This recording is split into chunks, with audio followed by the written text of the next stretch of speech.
因為我好有印象就係佢哋企定 check in， 然之後係零保安，跟住我哋就可以即係唔好話零啦，即係佢哋啲保安冇攔住我哋去揾例如高美斯啊，摩迪啊，但係我冇記錯，我係差唔多真係簽晒所有人嘅名，唔識嘅都簽，跟住亦都有問過點解哇嗰陣時嗰陣時嘅 ITK 啦，問點解嗰陣時山道士踢唔到入去正選隊，咁哈利列就答咗一句就話佢 training 嘅時間唔得，係啦，呢個係即係我聽即係我其中一個我同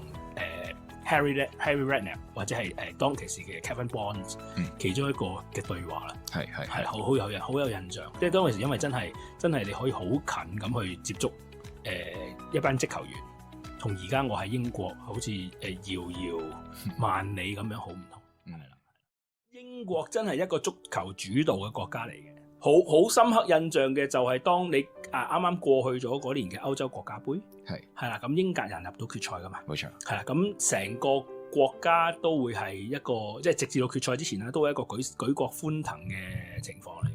咁某程度上，我本身中意足球啦，咁即係或者本身中意熱刺啦，咁就。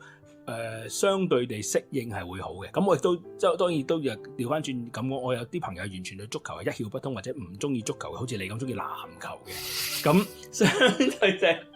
相對地佢哋嘅融入就要有啲挑戰性啦，係啊，咁所以相對地我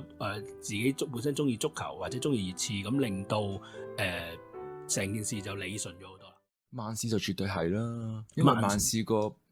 個華人一個 population 係好勁噶嘛，聽講係啊，即係尤其係香港人添，我想係啊，即係有部分係已經好多其實都係做香港人村噶啦嘛。係啊，